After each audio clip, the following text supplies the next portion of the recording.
श्रीमद् भाई रायचंद्र जी के विचारों से। और जब जब भी गांधी जी ने लिखा कि जब जब भी मुझे हिंदू धर्म के बारे में कोई शंका हुई या कुछ समाधान पाने की इच्छा हुई तो श्रीमद् भाई रायचंद्र जी ने हमको बहुत अच्छे से पत्र व्यवहार के द्वारा मार्गदर्शन दिया। श्रीमद् भाई रायचंद्र जी तात्विक दृष्टि रखते थे। उनके समय उनको निर्ग्रंथ मुनि तो नहीं मिल पाए, लेकिन निर्ग्रंथ बनने की उन्होंने भावना बहुत अपने भजनों में रखी। उनके 3 सूत्र पढ़ने को मिले थे, वो बार बार विचार करते थे। क्या विचार करते थे? श्रीमद् भाई रायचंद्र विचार करते थे। पहला सूत्र, काल सिर पर सवार है। क्या विचार करो? काल सिर पर सवार है। दूसरा, नजर उठाते ही पाप लगता है।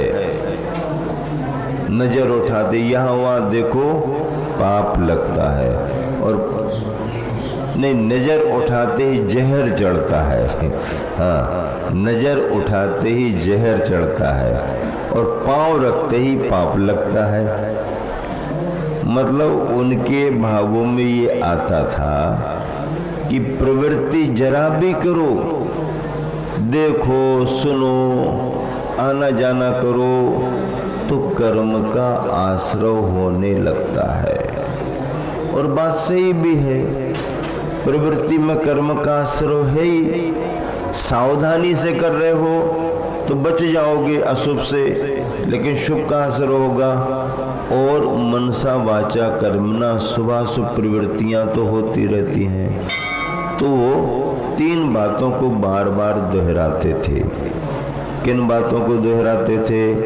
काल सिर पर सवार है, काल सिर पर सवार है, काल सिर पर सवार है। इससे फर्क क्या होगा?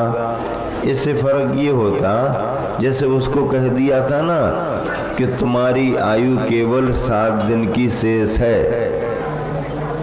अब जब 7 ही दिन की शेष है उसके ख्याल में आ गया तो संभल संभल के सावधानी से काम करने लगा। 7 दिन, और जब 7वां दिन निकल गए तो कहता है कि कहाँ 7 दिन तो निकल गए। अरे 7 दिन तो निकल गए, कि ये तो हमारा मंत्र था तुम्हारे लिए। क्यों? जब भी समय आएगा 7 ही दिन के अंदर आएगा। तो काल सिर पर सवार है, अगर ये किसी के ख्याल में बार बार आ रहा तो वो फिर समय का सदुपयोग करेगा। असावधानी, आलस, प्रमाद में अपना समय नहीं निकालेगा। काल सिर पर सवार है, नजर उठाते ही जहर चढ़ता है। नजर उठाओ, देखो यहाँ वहाँ तो राग देश होता है, उसको उन्होंने कहा जहर चढ़ता है। पांव रखते ही पाप लगता है। जरा सा आवागमन करो, प्रवृत्ति करो, कर्म का असर हो रहा है।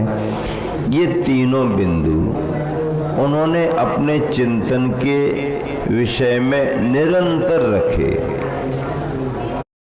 सोनागाछी एशिया का सबसे बड़ा रेड लाइट एरिया है। वहाँ पे 5